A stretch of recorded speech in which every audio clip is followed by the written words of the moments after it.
It was a quiet afternoon at the elegant Aurelia Hotel, the kind of place where polished marble floors whispered wealth, and chandeliers reflected lives untouched by struggle. Yet, amid the hum of expensive conversations and clinking glasses, stood a shy young waitress named Nora Velen, her hands trembling slightly as she adjusted her apron. She had been working here for barely 2 weeks, invisible among the refined guests who never looked twice at those who served them. But that day, a single moment, a single gesture, would change her life forever, and leave even the coldest hearts in tears. If you believe in kindness, compassion, and second chances, then please take a moment to like, comment, share, and subscribe to Kindness Corner, because stories like this one remind us that even the smallest acts can speak louder than words. Nora had always lived quietly. Life had not given her the luxury of noise or confidence. She grew up in a small, struggling household where silence was her shield. Her father left when she was 12, her mother worked double shifts to keep the lights on, and Nora often spent her evenings practicing sign language, a skill she had learned to connect with her younger brother, Eli, who was born deaf. That skill, born of love, sacrifice, and necessity, had always been her secret comfort, a silent world where words could never wound. The Aurelia Hotel was the farthest thing from her world. It was where billionaires, diplomats, and polished heirs came to dine beneath golden ceilings.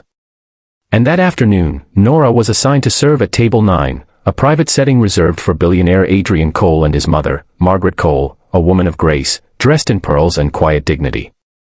Adrian was known for his brilliance in business, but also for his reputation as cold, precise, and distant.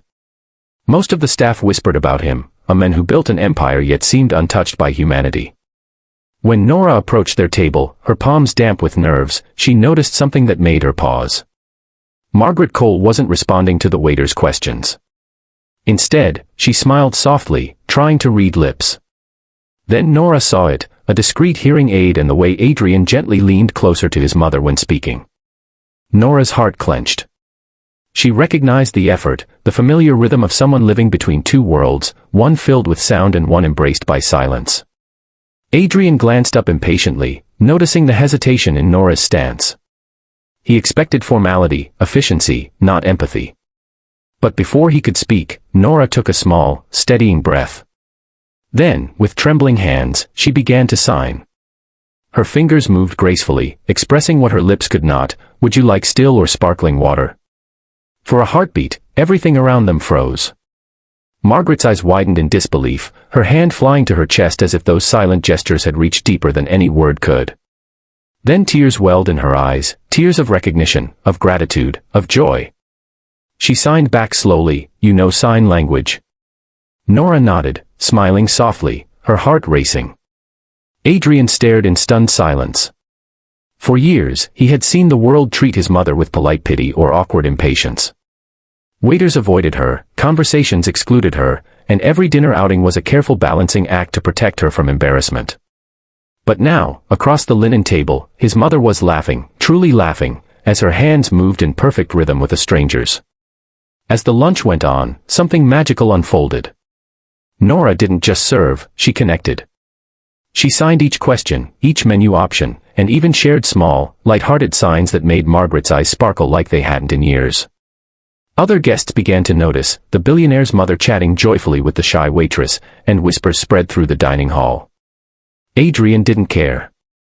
For once, he wasn't thinking about profits or deadlines, he was watching his mother come alive. But for Nora, it was more than kindness, it was memory. As she signed, she remembered Eli, the little boy who used to tug at her sleeve for attention, who had passed away 2 years earlier after a long illness. Her hands moved with both skill and sorrow, expressing words her voice couldn't carry anymore. It was as if, through Margaret, she was speaking to her brother again, one last conversation that the universe had given her by chance. After the meal, Margaret insisted on meeting her personally. Adrian watched as his mother clasped Nora's hands tightly, tears glistening in her eyes. She signed, "You made me feel seen.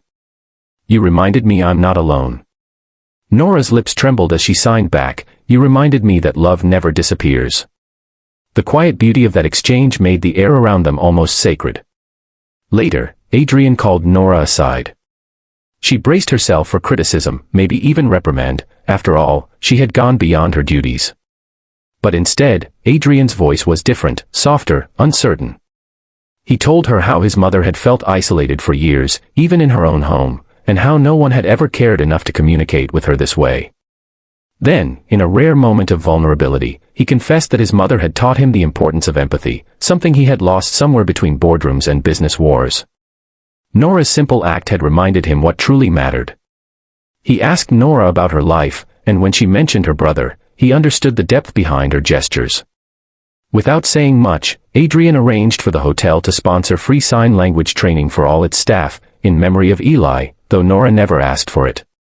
He also offered her a full scholarship to pursue special education, telling her the world needed people like her, people who could bridge silence with compassion. Word of what happened that afternoon spread far beyond the hotel. Guests who witnessed it shared the story online, and soon it became a symbol of quiet humanity, how one shy waitress had done something no wealth or power could buy. She had spoken to a heart without needing words. Margaret often returned to the hotel after that, always asking for Nora, and their friendship became a living testament that kindness, in its purest form, doesn't need sound to be heard. Weeks later, as Nora stood by the window during her break, watching the sun filter through the city skyline, she thought of Eli and whispered a silent thank you. Sometimes, the world tested her with loneliness, but moments like this reminded her that love always finds a way to return, often through strangers who need it just as much as you do. If this story touched your heart, please like, share, and subscribe to Kindness Corner, because the world needs more stories that remind us how powerful kindness can be, even when it's spoken in silence. Before you go, tell us in the comments, would you have done what Nora did if you were in her place?